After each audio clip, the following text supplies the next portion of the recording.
Hello, everybody. Today I will be walking you through some exciting elements in the new SuccessFactors release. Before we get started, I would like to introduce myself.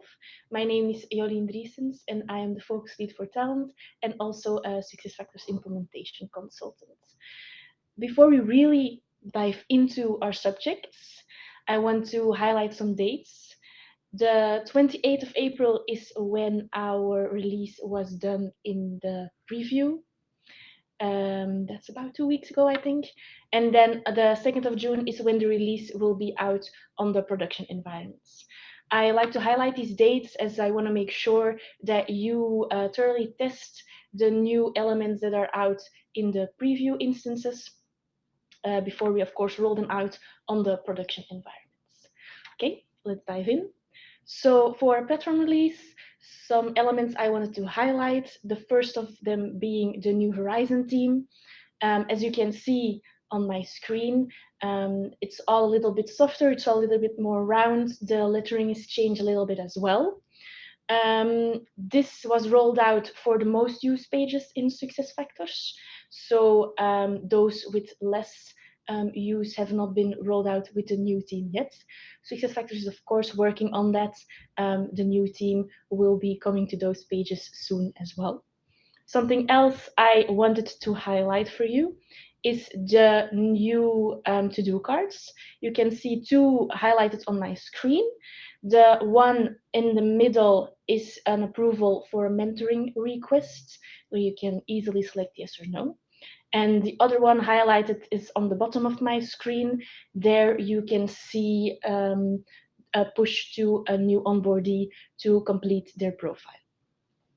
Next element I want to discuss is that there are now an option to customize your quick actions. This wasn't possible before. You can now further highlight those things that are really important to you as an organization for your employees. You can even organize them in a certain order. So those on the left-hand side being, for example, the things that matter most to your organization and for your end users, and those more on the right-hand side to matter less.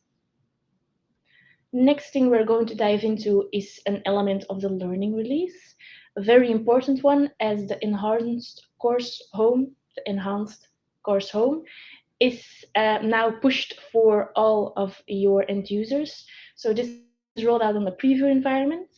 Please make sure that you check it out and that you compare this one to the item legacy view and train your employees in using this new enhanced home course before we move on to the production environment where this will be pushed out as well. Then for the goal management release, I want to highlight two topics. The first one being that there is more and more investment in the latest goal management. This is a topic that SuccessFactors is looking to push on the first release of 2024. As you can see, the visual is quite different from the current goal management. Most importantly here is that performance goals and development goals are really together in one view. And we work more with the cards, just like we do in, for example, continuous performance management or the new homepage where we see that visual as well, of course. So this will be pushed to your environments, the first release of 2024. Make sure that you test this, what it looks like. Make sure you train your end users in using it as well. Now, with this latest goal management developments, also, the mobile application that SuccessFactors has been developing further, which means that now you have multiple actions you can perform with your goals in the app as well. So, for example, you can now create team goals. I want to thank you for walking with me through these exciting highlights. And if you have any questions, please feel free to ask them. We're happy to help.